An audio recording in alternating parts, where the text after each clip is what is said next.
빌립보서 4장 6절입니다. 염려를 극복하는 자리로 이끄시는 하나님.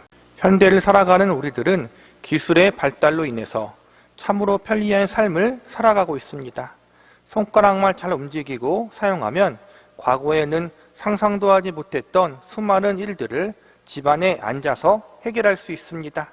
그러나 모든 것이 과거보다 편리해지고 좋아지는 것 같아 보이지만 이상하게도 우리는 과거보다 더 많은 걱정과 더 많은 염려를 가지고 살아가고 있습니다. 특별히 현대를 살아가는 사람들은 과거 그 어떠한 시대보다 더 크고 무거운 스트레스의 문제를 안고 살아가고 있습니다.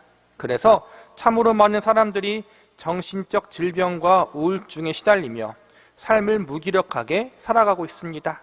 과거 그 어느 때보다 더 많은 사람들이 염려와 걱정으로 밤에 불면증에 시달리며 수면제에 의존하고 있습니다. 세상은 분명 과거보다 더 편리해졌으며 풍족함을 누리며 살 수 있는 환경이 되었습니다. 그러나 이상하게도 참으로 많은 사람들이 수많은 염려와 마음의 근심으로 인해 크게 고통스러워하고 있습니다. 믿는 성도들도 마찬가지입니다. 성도들 역시 얼마나 많은 인생의 문제로 인해서 걱정과 염려를 하며 살아가고 있습니까? 누구에게도 말할 수 없는 나만의 문제들, 내 힘으로 도저히 해결할 수 없는 인생의 걱정과 근심의 문제들로 인해서 밤잠을 설치지 않습니까? 그런데 그렇게 밤을 새워 걱정해 보아도 답이 나오지 않는 현실의 문제들로 인해서 우리는 낙심과 절망을 경험하기도 합니다. 그런데 오늘 우리가 배울 본문에서는 이러한 우리의 현실과 너무나도 동떨어진 말씀이 나와 있습니다. 본문 6절을 보시기 바랍니다. 아무것도 염려하지 말고 다만 모든 일에 기도와 간구로 너희 구할 것을 감사함으로 하나님께 아뢰라. 우리가 몸담고 있는 현실에서는 수많은 문제들이 존재하고 있는데 그럼에도 불구하고 성경은 우리에게 염려하지 말라고 가르치고 있습니다. 우리는 성경에서 염려하지 말아라 혹은 근심하지 말아라 이런 말씀을 들으면 크게 두 가지 상황을 생각합니다. 하나는 하나님이 역사하셔서 염려하고 근심하는 상황이나 환경 자체를 아예 없애주시거나 그 문제를 완전하게 해결해 주는 것으로 생각합니다. 그리고 또 하나는 염려와 근심의 문제를 넉넉히 극복하거나 이겨낼 수 있는 큰 믿음의 능력을 주시는 것으로 생각합니다.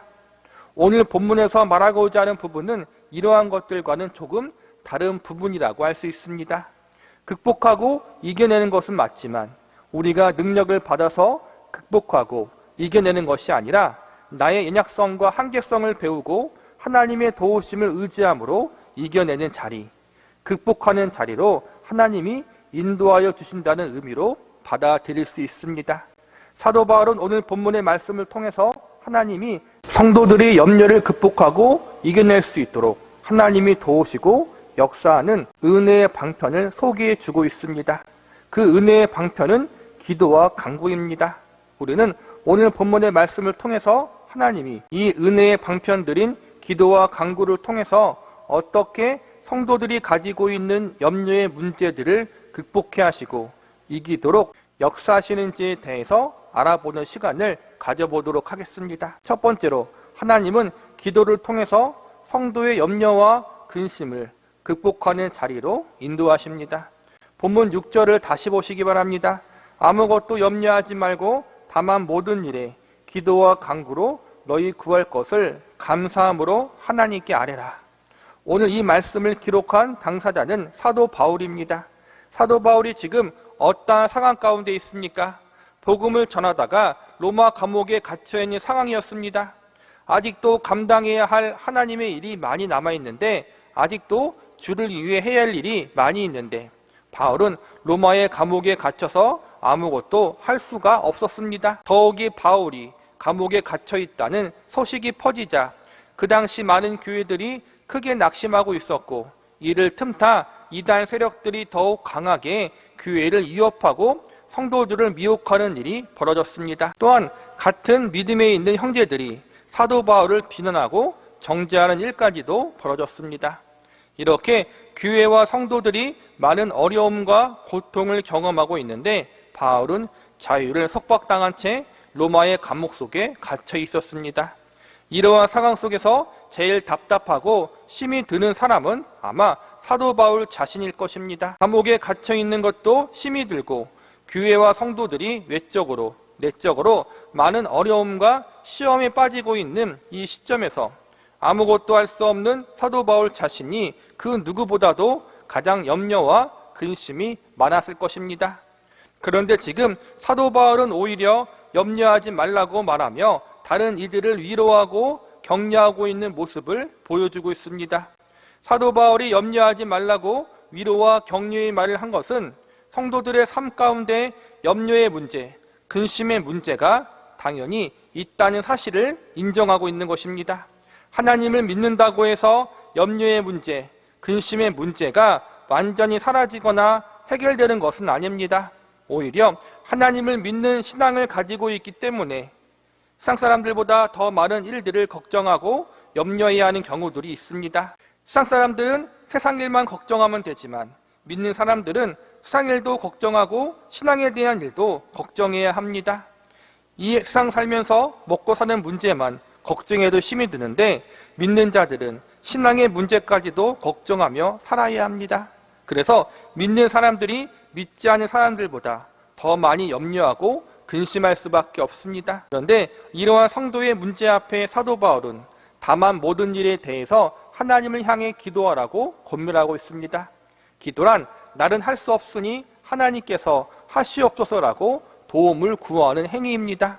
쉽게 정리하자면 나는 내 염려와 근심의 문제를 해결할 능력도 없고 극복할 힘도 없으니 하나님께서 적극적으로 간섭하시고 개입하셔서 도와달라고 요청하는 것입니다.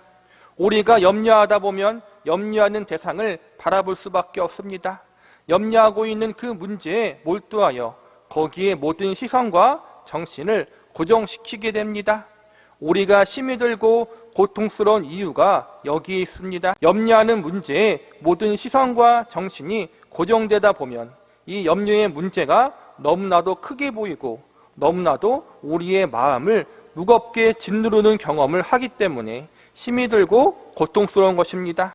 그러나 우리가 기도하게 되면 염려를 향해 있던 시선과 마음이 하나님께로 옮겨지게 됩니다. 염려와 근심의 문제들에 집중하지 않고 이 문제들을 넘어 모든 것들을 주관하시고 섭리하시는 전능하신 하나님께 집중하게 됩니다. 사도 바울이 기도하라고 권면한 것은 결국 성도의 삶의 주관자가 하나님이라는 사실을 기억하라는 것입니다. 내 삶의 주인이 내가 아니라 하나님이시고 내 삶의 운명이 나에게 달려있지 않고 하나님께 달려있다는 사실을 기도로 통하여 확인하고 확신하라는 것입니다. 내가 내 힘과 능력과 지혜를 의지하지 않는다. 내 삶의 주인은 내가 아니라 하나님이시다. 내 운명이, 내 인생이 하나님의 손에 붙들려 있다. 이 사실을 인정하고 고백하는 것이 바로 성도의 기도인 것입니다. 저와 여러분도 염려와 근심의 문제들 앞에서 하나님을 향해 기도하시기 바랍니다. 내 삶이 나에게 달려있지 않고 하나님께 붙들려 있다는 사실을 기도로 통하여 인정하고 고백하는 자리에 갈 수 있기를 바랍니다. 두 번째로 하나님은 간구를 통해서 성도의 염려와 근심을 극복하는 자리로 인도하십니다. 본문 6절을 다시 보시기 바랍니다. 아무것도 염려하지 말고 다만 모든 일에 기도와 간구로 너희 구할 것을 감사함으로 하나님께 아뢰라. 여기서 보니까 기도뿐만 아니라 간구도 언급하고 있습니다. 기도와 간구는 같은 말이지만 간구란 보다 구체적이고도 지속적으로 기도하는 것을 의미합니다. 성경에 보면 분명 하나님이 허락하지 않으면 참새 한 마리도 땅에 떨어지거나 팔릴 수 없다라고 가르치고 있습니다. 어찌 보면 우리가 경험하는 모든 인생의 문제와 염려는 하나님이 허락하셨기 때문에 우리에게 일어난 것이라고 말할 수 있습니다. 물론 환난과 고난, 인생의 문제의 상당 부분은 우리의 연약함과 잘못, 우리의 죄 때문에 일어나는 경우가 많습니다. 그러나 그럼에도 불구하고 하나님이 이를 허락하지 않으셨다면 우리에게 고난과 환난이라는 문제가 일어나지 않았을 것입니다. 그렇다면 왜 하나님이 우리에게 고난과 환난, 인생의 문제와 염려를 막지 않고 허락하셨을까요?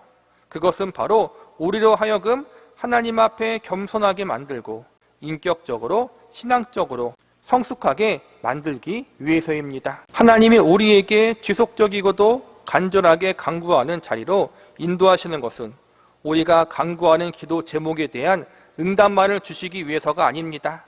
하나님이 우리에게 지속적으로 간구하는 자리로 이끄시는 것은 기도 그 응답의 이상이 있는 것입니다. 만약 간구하게 하신 하나님의 뜻이 단순히 응답에만 있다면 기도하고 있는 그때 응답을 내리시면 그만입니다.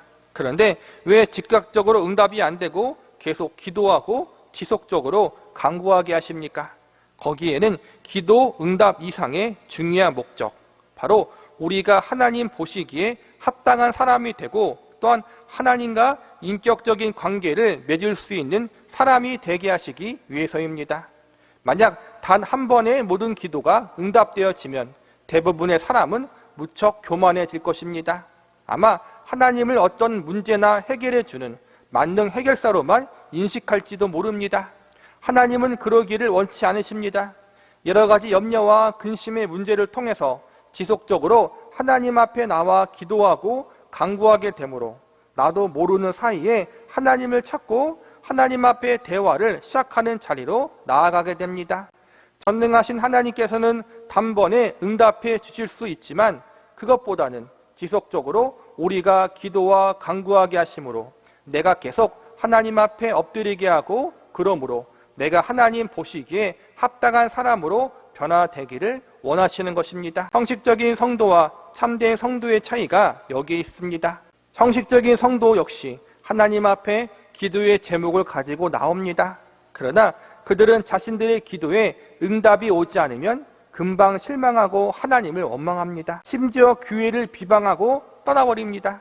그러나 참된 성도는 기도에 응답이 오지 않아도 감사하며 하나님을 찬양합니다. 솔직히 고백하자면 우리가 기도하는 기도의 제목들이 그대로 응답되는 경우보다는 그렇지 않은 경우가 훨씬 더 많습니다. 참된 성도는 자신의 기도가 지금은 아니지만 하나님의 때에 반드시 이루어질 것을 믿습니다. 아니, 그 기도가 응답되지 않아도 그것조차 하나님의 선하신 뜻이 있다고 믿는 것이 바로 참된 성도들의 믿음인 것입니다. 우리는 기도와 간구를 통해 내 시선을 하나님을 향하고 하나님 앞에 내 고통과 눈물과 한숨을 쏟게 됩니다. 그리고 이 모든 순간들과 과정들을 지나면서 우리는 하나님을 더욱 깊이 알아가게 되고 더불어 우리의 신앙도 더욱 성숙해지고 깊어지게 되는 것입니다. 이것이 중요한 것이고 하나님이 우리에게 원하시는 것입니다. 우리는 간구를 통해 하나님과 인격적인 만남과 교제를 가지게 됩니다. 기도 응답보다 더 소중한 하나님의 마음과 뜻, 그리고 하나님의 사랑을 알게 되는 것입니다. 내가 원하는 응답은 받지 못했어도 이 기도와 간구에 긴 시간의 터널이 지나간 후 하나님 앞에 하나님을 더 사랑하는 사람으로 서 있게 되는 것입니다. 기도와 간구의 중요성이 여기에 있는 것입니다. 단 한 번의 기도로 모든 염려의 문제들이 해결되지 않을 때가 많이 있습니다.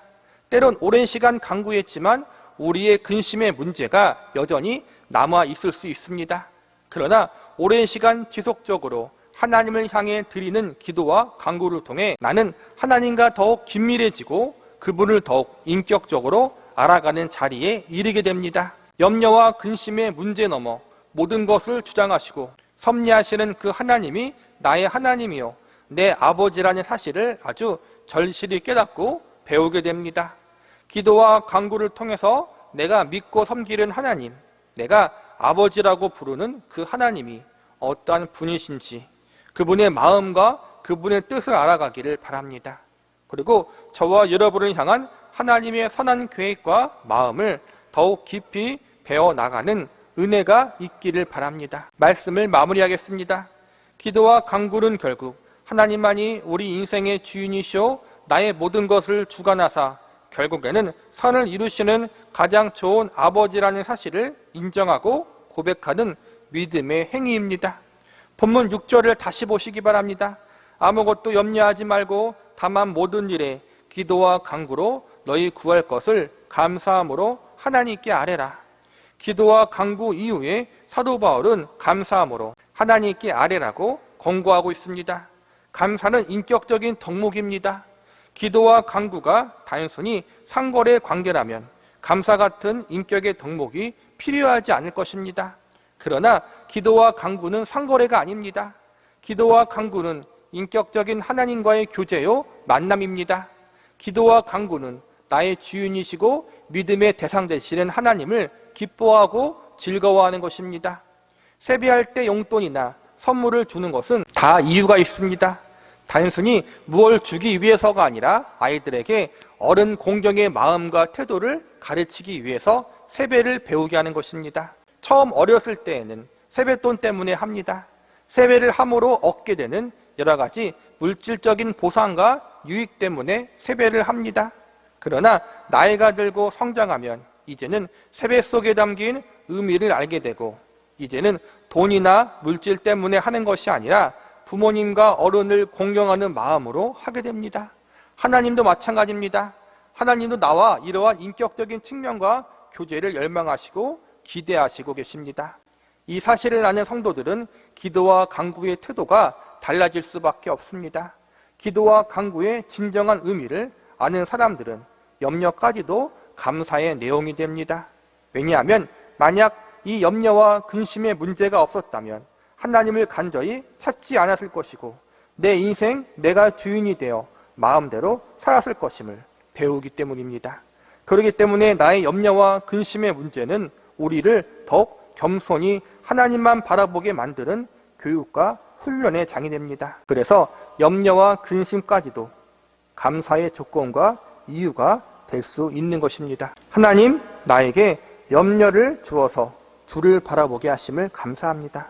지금 당장 우리의 기도 제목이 응답되지 않아도 감사합니다. 하나님이 이 모든 것들을 합력하여 우리에게 선을 이루실 것을 믿습니다. 이것이 성도의 감사의 고백이 될 수 있는 것입니다. 나와 더욱더 친밀한 교제를 원하시고 내가 더욱 겸손한 사람으로 성숙한 믿음의 사람으로 변화되기를 바라셔서 나로 하여금 엎드려 기도하게 하시고 간구하게 하시고 주를 바라보며 주의 이름을 부르게 하시는 하나님, 우리는 이러한 하나님의 뜻을 알고 감사할 수 있어야 합니다. 마지막으로 아랜다는 것은 맡긴다는 것입니다. 내 기도와 간구를 들으시는 하나님, 나의 모든 감사의 이유가 되시는 하나님, 그 하나님 앞에 감사함으로 나의 모든 것을 내어 맡기는 자리에까지 가야 한다는 것입니다. 감사함으로 우리의 모든 것을 내어 맡길 수 있는 이유는 하나님께서 결국 이 모든 것을 합력하여 우리에게 선이 되게 하시고 유익이 되게 하실 것을 믿기 때문입니다. 물론 쉬운 일이 아닙니다. 오늘 이 설교를 하는 저 역시도 염려와 근심을 극복하는 일이 잘 되지 않습니다. 기도의 응답이 더디 되는 것 같고 삶 가운데 해결되지 않는 여러 가지 문제들로 인해서 쉽게 낙심하고 때론 원망도 하며 살아가고 있습니다. 말은 쉽고 정답은 이미 알고 있지만 우리가 그 말대로 살고 정답대로 사는 것은 정말로 어려운 일입니다. 과거에는 몰라서 못했지만 지금은 정답을 알고 있는데도 정답대로 살지 못합니다. 믿음대로 살아야 하고 성도로서 하나님만 온전히 의지하며 살아야 하는데 그것이 생각처럼 쉽지 않습니다. 그래서 더 괴롭고 힘이 듭니다. 그러나 이렇게 우리의 연약함과 한계성을 절실히 깨닫는 자리에서 우리는 한 걸음 더욱 성숙한 자리에 서게 됩니다. 본문 6절을 다시 보시기 바랍니다. 아무것도 염려하지 말고 다만 모든 일에 기도와 간구로 너희 구할 것을 감사함으로 하나님께 아뢰라. 여기서 보면 마지막에 감사함으로 하나님께 아뢰라고 나와 있습니다. 결국 이 말씀은 내가 믿음이 완벽해져서 아무런 염려와 근심을 하지 않은 지경에까지 이르러야 한다는 것을 알려주는 것이 아닙니다. 이 말씀은 우리가 믿고 섬기는 하나님, 우리가 아버지라고 부르는 그 하나님이 얼마나 좋으신 분이시며 우리를 얼마나 아끼고 소중하게 여기시는 분인지를 온전히 알아감으로 그분을 신뢰하라는 것입니다. 어찌 보면 하나님께서 우리에게 염려와 근심을 허용하신 이유가 여기에 있다고 할 수 있습니다. 전지전능하신 창조주 하나님께서는 당신의 택하신 백성과 자녀들에게 고통의 문제를 허용하지 않으시고 모든 문제들을 사라지게 하실 수도 있으십니다. 그러나 그렇게 하지 않으시는 이유, 성도들의 인생 가운데 아픔과 눈물과 근심과 염려의 문제들을 허용하신 이유는 이 문제들을 통해서 더욱 겸손케 하시고 하나님만 바라보고 신뢰하게 만드시기 위해서입니다. 그리고 내가 믿고 섬기는 하나님이 어떠한 분이신지를 인격적으로 깊이 알아가는 자리로 이끄시기 위해서 염려와 근심을 허용하신 것일 수도 있습니다. 성공과 번영은 결코 성도를 성숙하게 만들어 주지 못합니다. 성공과 번영을 통해서는 결코 하나님 아버지의 마음을 깊이 알아가는 자녀가 될 수 없습니다. 그분을 인격적으로 깊이 만나는 백성이 될 수가 없다는 것입니다. 염려와 근심의 문제들로 통하여 우리는 하나님 앞에 나와서 하나님을 간절히 찾게 됩니다. 그리고 그 과정 가운데 기도와 간구의 응답보다 더 크신 하나님을 만나게 되고 알아가게 됩니다. 염려와 근심의 문제가 가득한 인생의 어두운 통로를 지나가기 전에는 성공과 번영 앞에서만 기뻐하고 감사했는데 이 고난의 통로를 지나간 후에 고난 중에도 기뻐하고 환난 중에도 감사하는 자로 우뚝 서게 됩니다. 내 기대대로 기도가 응답되지 않아도 감사할 수 있습니다. 우리는 성공과 번영, 형통함 속에서만 기뻐하고 감사하는 자리에 멈추어 있어서는 안 됩니다. 내가 소원하는 대로 기도 응답이 다 될 때에만 찬양할 수 있는 사람으로 멈추어서는 안 됩니다. 하나님은 그 이상을 우리에게 원하십니다. 우리는 하나님의 자녀이기 때문에 하나님은 우리에게 자녀로서 더 큰 성숙과 그분 닮아감을 원하십니다. 우리를 부르신 하나님이 어떠한 분이신지, 그 하나님이 얼마나 우리를 사랑하시는지, 그분의 독생자를 내어주시기까지 우리를 얼마나 아끼시는지를 알아가는 자가 되기를 바라고 계십니다. 그리고 하나님은 우리가 하나님의 온전한 형상을 닮아가고 예수 그리스도의 장성한 분량에 이르기까지 원하십니다. 그러므로 고통에도 하나님의 뜻이 있고 성도의 염려와 근심에도 믿는 성도들을 향한 하나님의 놀라우신 섭리와 계획이 있습니다. 물론 환영할 수 없는 일입니다. 힘들고 아픕니다. 눈물과 한숨이 있습니다. 밤잠을 설칠 수밖에 없습니다. 그러나 그러기에 우리는 우리가 아니라 하나님을 의지하고 바라볼 수밖에 없습니다. 염려와 근심할 수밖에 없는 우리의 현실 속에서 모든 염려와 근심을 기도와 간구함으로 또한 감사함으로 아뢰고 맡길 수 있기를 바랍니다. 하나님이 이 모든 것을 다 듣고 계시고 알고 계십니다. 그리고 하나님의 때에 하나님의 방법으로 모든 것을 합력하여 선을 이루실 것입니다. 비록 오랜 시간 견뎌야 하고 인내해야겠지만 이 과정들이 허튼 것으로 낭비되지 않도록 하나님이 역사하실 것입니다. 그리고 이 모든 과정을 통해서 나의 하나님이 어떠한 분이신지 더욱 깊이 알아가고 닮아가는 자리로 우리를 이끌어 주실 것입니다. 이 하나님을 계속해서 신뢰함으로 기도와 간구함으로 또한 감사함으로 하나님 앞에 나아갈 수 있는 은혜가 있기를 기도합니다.